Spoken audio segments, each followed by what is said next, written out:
Lila Reyes kept her head low as she walked through the crowded halls of Redwood High. At 16, she was used to being the new girl. This was her fourth school in just 3 years. Her father's constant military transfers meant she was always starting over, always a stranger in someone else's world. With a petite frame, loose curls tied back in a messy ponytail, and oversized glasses that slipped down her nose, Lila looked like the kind of girl people overlooked. And that was exactly how she liked it. What no one at Redwood knew, what no one ever guessed, was that Lila had been training in martial arts since she was 7. Her father, a former Special Forces operative, made sure she knew how to defend herself.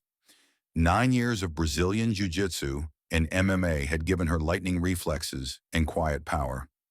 But she never showed it. Her dad always said, "Real strength doesn't brag, it waits." So Lila waited and stayed invisible. But Redwood High was different. The tension felt thicker. The stares lasted longer, and Lila was beginning to realize something she hated to admit. You can't stay invisible forever. The first 2 weeks at Redwood High passed in a blur of whispers and sidelong glances. Lila Reyes had mapped out the building like a soldier planning a mission. She knew which stairwells to avoid, which corridors were safe, and how to keep her head down just enough not to draw attention. But what she hadn't accounted for, what no one ever accounted for, was how cruelty always finds its way in. It started small. Lila was heading to chemistry, arms full of textbooks and a binder tucked under her chin, when she turned the corner and collided with a wall of muscle. Her books spilled across the floor like dominoes. "Watch where you're going, nerd," snapped a voice. Lila blinked up at the guy towering over her. Travis Becker, football linebacker. All brawn, no brakes. He narrowed his eyes at her and sneered. "You new or just dumb?" "Sorry," Lila muttered, already crouching to pick up her books. "She talks," another voice chimed in.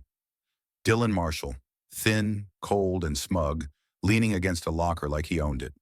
Didn't think she had a voice under all that quiet. "Leave her," said a third voice, calm, cool, commanding.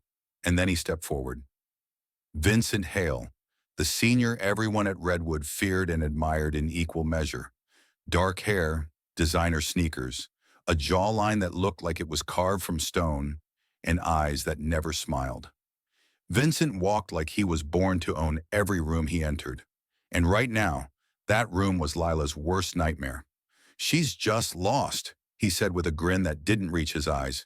"You okay, new girl?" Lila nodded, clutching her books tightly. "Yeah."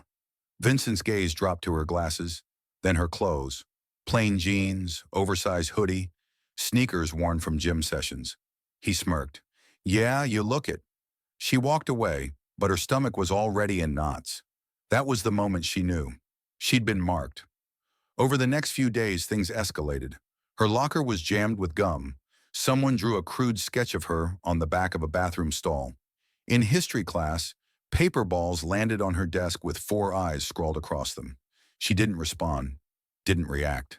That only made it worse. Invisibility had a price.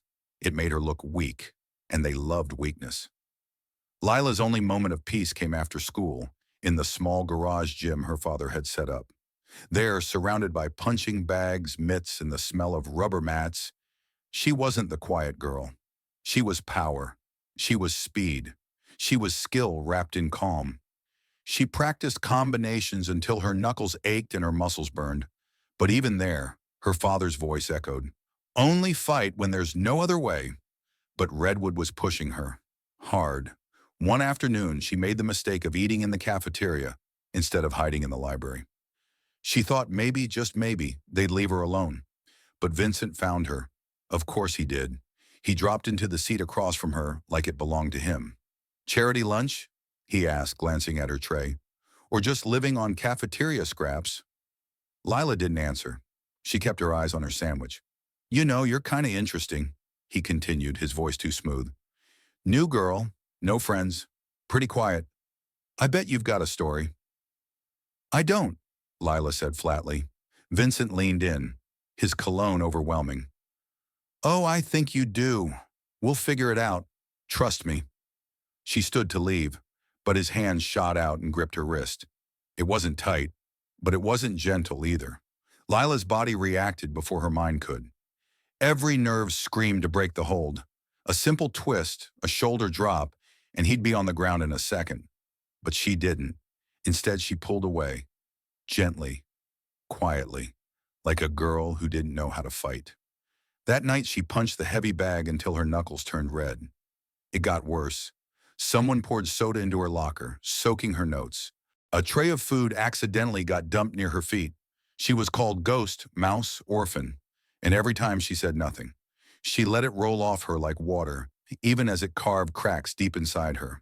But silence, it turns out, only feeds fire.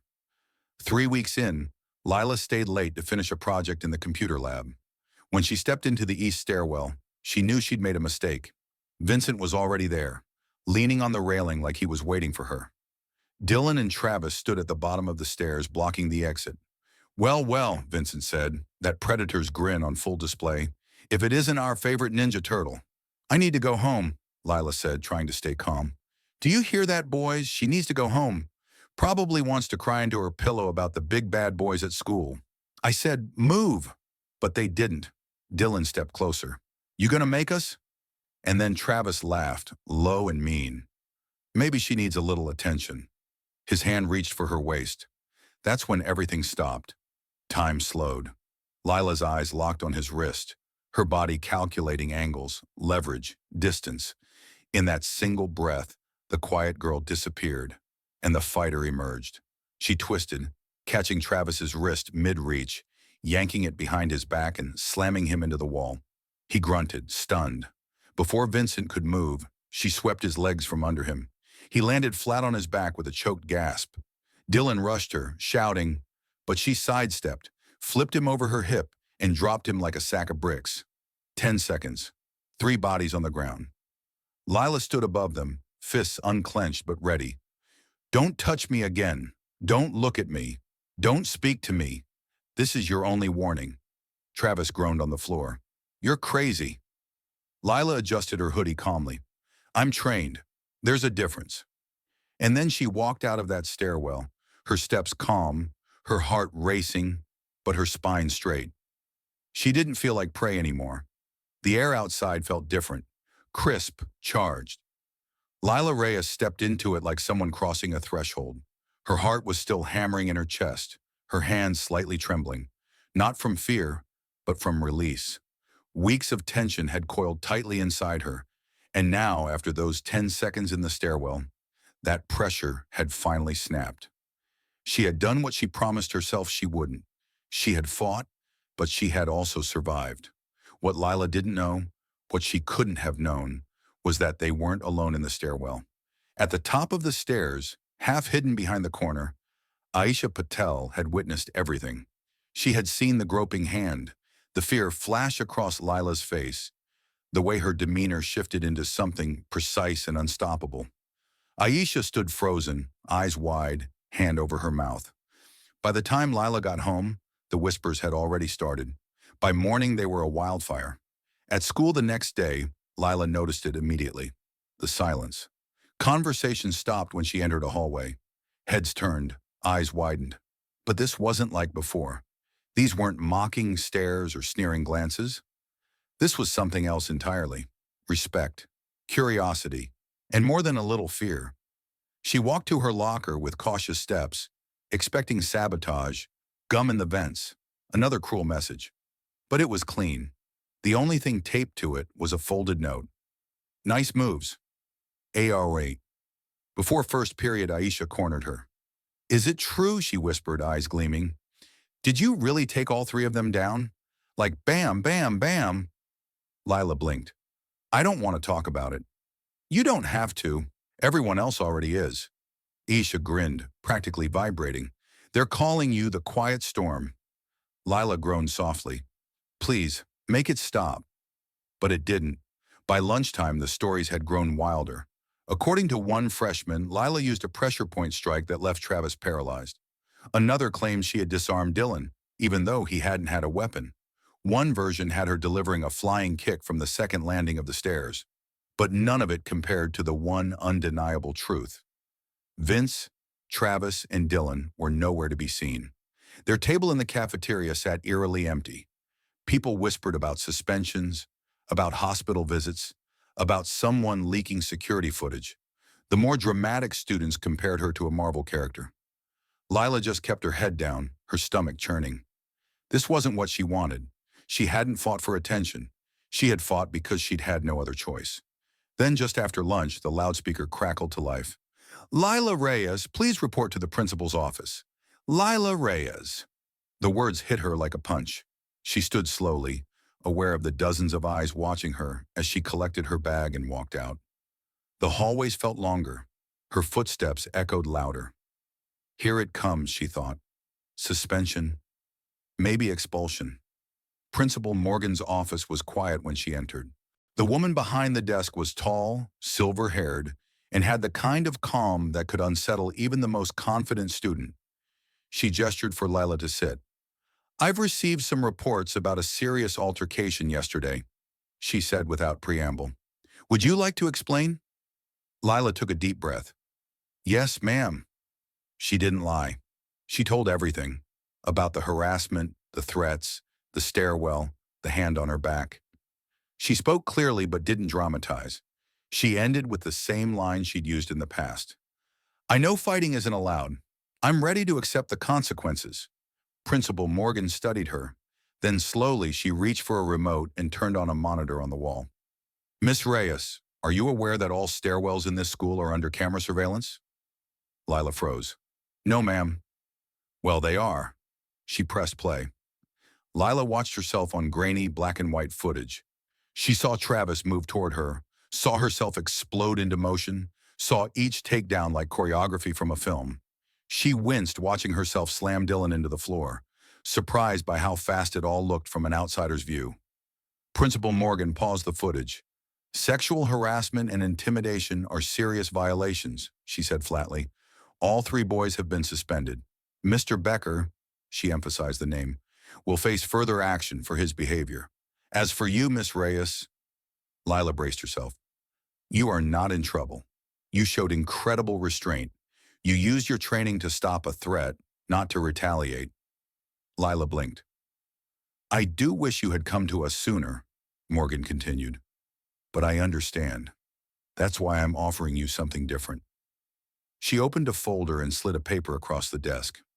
"We've been trying to start a girls' self-defense club. No one's ever stuck with it. But I think with you, we'd have a real leader." Lila stared at the flyer. Her name was already printed at the bottom. Instructor, Lila Reyes. A smile tugged at her lips. "I'd like that. I really would." The next day, the whispers didn't stop, but they had changed shape. People moved aside for her in the halls, not in fear, but in acknowledgement. Several girls approached her between classes, asking if she'd teach them that wrist hold. A boy from the AV club asked if she needed help filming tutorials. Aisha had already dubbed herself assistant coach, but the biggest shock came during lunch. Vincent Hale walked straight up to her table and cleared his throat. "Can I talk to you?" he asked. Lila raised an eyebrow. "Alone?"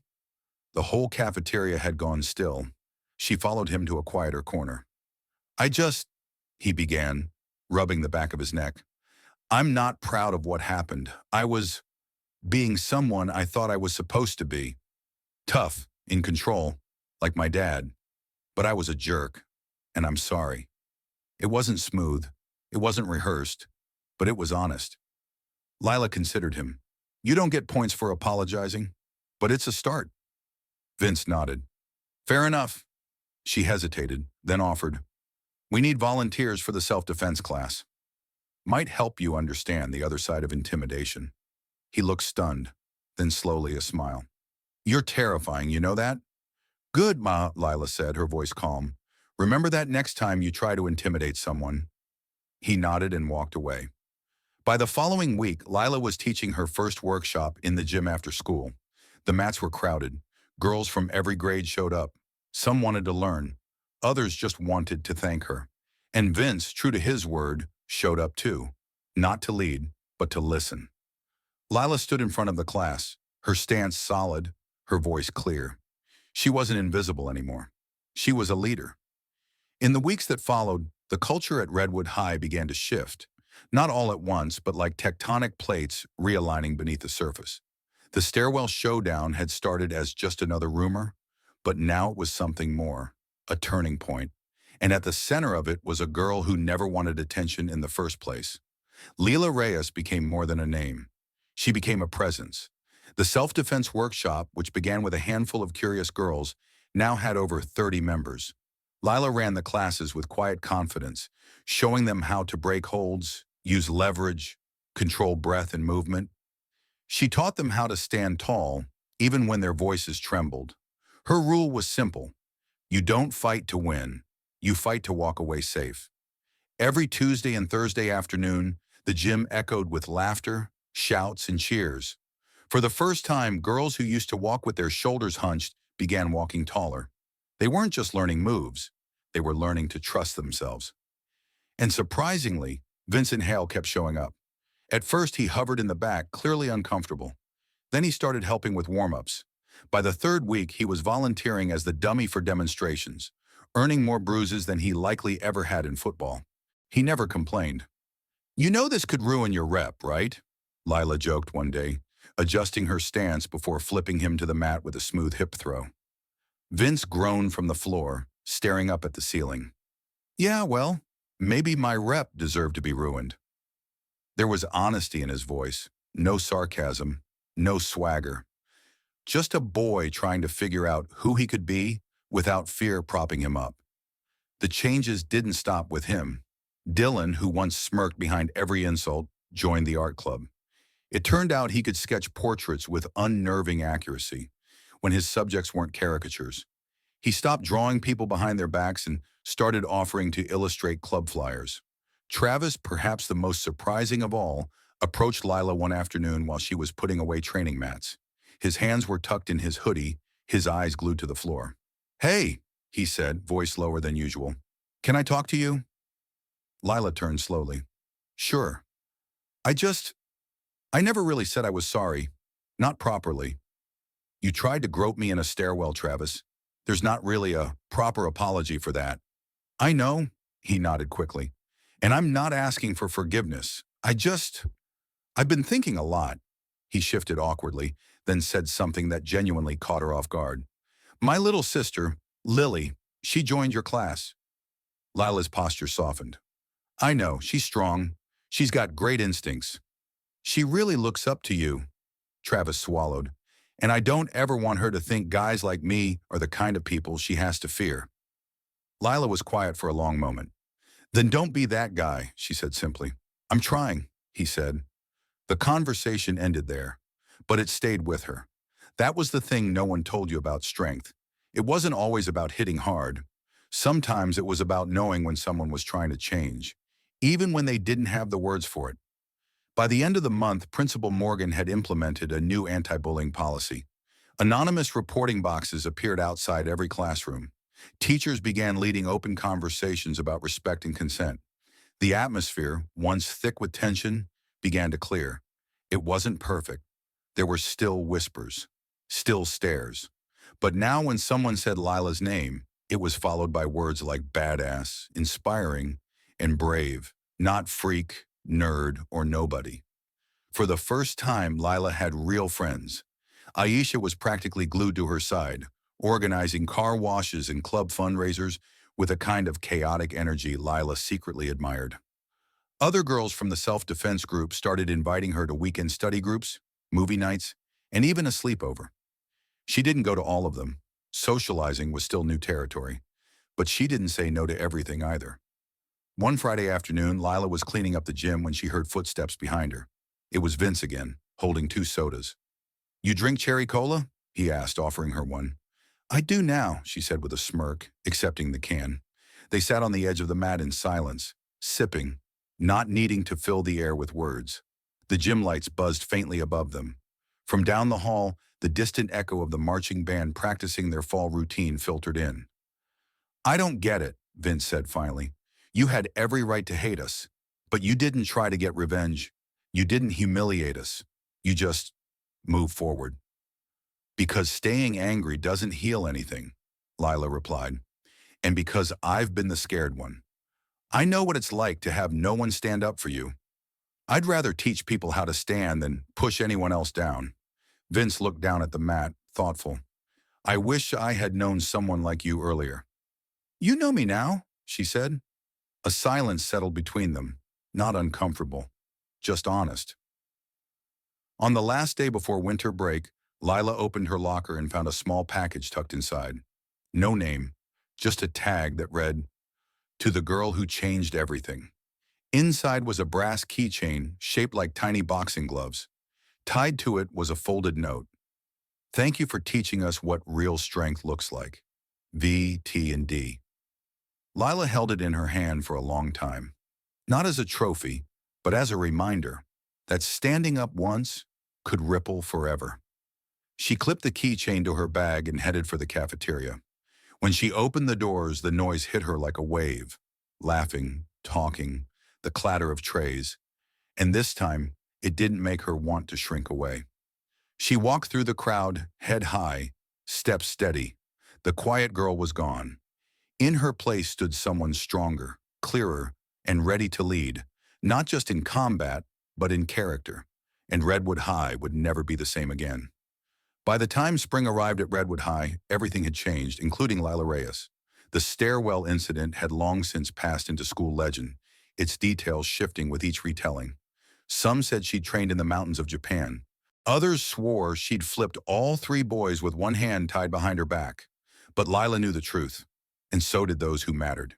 She didn't need the myths. She had the reality. Lila had built something lasting. The girls' self-defense club now met 3 times a week, and they'd moved from the dusty back gym to the main athletic space.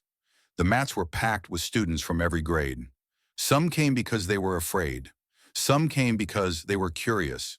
But all of them came because they believed. They believed that quiet didn't mean weak, that strength didn't need to shout, that one girl standing up could pull an entire school to its feet. Principal Morgan had even nominated Lila for the school's Student of the Year award, not for grades or athletics, but for exceptional contribution to school culture. It was the first time anyone could remember that title going to someone who didn't fit the mold. When Lila walked the halls now, she wasn't invisible. She was seen, not feared, not mocked, just respected. And that was new. But the greatest change wasn't what people said about her, it was how she saw herself. She no longer walked with her shoulders hunched or her gaze fixed on the floor. She didn't flinch when someone called her name in the hallway. She didn't second-guess whether she should raise her hand in class. She had found something far more important than popularity. She had found her voice. One day after class, she stood by the windows in the science wing, watching the younger students spill into the courtyard below. Laughter floated up, light and unburdened. Vince walked up beside her, holding a soda in one hand. "They don't look afraid anymore," he said quietly. Lila nodded. "That's the goal." He glanced sideways at her. "You ever wonder what would have happened if you hadn't fought back that day?" "All the time," she admitted. "I would have stayed quiet. They would have kept pushing. I'd still be hiding." Vince looked down at the courtyard again. "I'm glad you didn't." She gave him a small smile. "Me too." There were still rough days. Not everyone had changed. But Redwood High no longer tolerated the kind of cruelty it once brushed aside. Teachers were more vigilant. Students spoke up. And those who used to prey on others now thought twice. It wasn't perfect, but it was progress. Lila's father had noticed the difference in her too. One evening after dinner, while she was practicing a slow combination in the garage, he watched her in silence before speaking. "You move differently now," he said. "How so?" "You're not fighting ghosts anymore." Lila paused, the words sinking in. He was right. She had trained her whole life as if preparing for a war that never seemed to come. But Redwood had tested her in a way no sparring match ever could. And she had come out stronger, not because she won a fight, but because she chose who she wanted to be in the aftermath. At school, little moments reminded her how far she'd come. Travis, once the brute who groped her in a stairwell, now walked his little sister to the self-defense classes and volunteered to set up the mats. Dylan had organized an art exhibit in the library, featuring portraits of students that celebrated their strength, quirks, and uniqueness. Lila's was among them, a sketch of her mid-motion, flipping someone with fierce grace. Beneath it, Dylan had scrawled in messy ink, "Silent Thunder." And Vince? Vince had become a quiet force for good. He joined peer mediation, helped organize events for younger students, and even gave a speech at an assembly about respect, accountability, and starting over. "Do you think people can really change?" Aisha asked Lila one day after club practice. Lila handed her a water bottle. "I think people can choose to." And many had, including herself. The biggest shift came at the end of year assembly. Principal Morgan stood on stage in the packed auditorium, recognizing student achievements, academic awards, sports scholarships, music competitions, the usual. Then just before dismissing the crowd, she paused. "There is one more recognition today," she said, "a student whose courage, leadership, and strength of character redefined this school year. She reminded us what it means to protect, not to dominate, to lead, not to control. She is a symbol of resilience, of integrity, of hope." She looked out over the sea of students. "Lila Reyes, please come to the stage." The applause was thunderous. Lila froze in her seat, stunned, her face flushing. Aisha nudged her. "Go! This is your moment." She stood, heart racing, legs slightly shaky. But as she walked down the aisle, every step steadied her. Because this wasn't about being perfect, or popular, or even powerful. This was about being real. She reached the podium, took the certificate from Principal Morgan, and turned to face the crowd. Her eyes scanned the faces. Some smiled, some teared up, some simply stared. And then she spoke. "Before I came to Redwood, I thought staying invisible was the only way to survive. But I've learned something important this year, something I want every single person here to remember. Strength isn't how hard you hit, it's how hard you try, how fiercely you stand for yourself and others, and how bravely you decide to keep going, even when you're scared." The room was silent for a beat. Then came the standing ovation. When the school year finally came to a close, Lila packed up her locker, no longer filled with crumpled notes or trashed textbooks. It held mementos, a sketch from Dylan, a handwritten thank you from Lily, and the tiny brass glove keychain she still carried every day. She walked through the front doors of Redwood one last time that year, feeling sunlight on her face, wind in her hair, and nothing to hide behind anymore. Because this wasn't just the end of a chapter, it was the beginning of the kind of story only the brave get to write, and Lila Reyes was ready to write every word. Months later, long after the applause had faded and the final bell had rung, Lila Reyes stood beneath the old oak tree, outside Redwood High, alone, but never lonely. The halls behind her now echoed with new footsteps, new stories, but her mark remained. The girls' self-defense club continued to thrive, now led by Aisha and a new freshman Lila had mentored. A mural painted by Dylan graced the gym's far wall, a silhouette of a girl mid-motion, her stance strong, surrounded by the words, "Strength begins with you." Lila ran her fingers along the brass glove keychain, still clipped to her backpack. It was scratched now, worn, but it held more meaning than ever. It reminded her of who she used to be, and how far she'd come. Not just the girl who fought back, but the girl who lit a spark that helped others find their own strength. As she turned toward the sidewalk, the late afternoon sun casting gold across her path, Lila didn't look back. She didn't have to, because her story wasn't just hers anymore. It belonged to every girl who realized she didn't have to stay silent. It belonged to every student who finally stood tall, and it had only just begun. Life lesson: real strength isn't loud, it's unshakable. Lila Reyes taught us something unforgettable. You don't have to be loud to be powerful. You don't have to throw the first punch to win the fight that matters.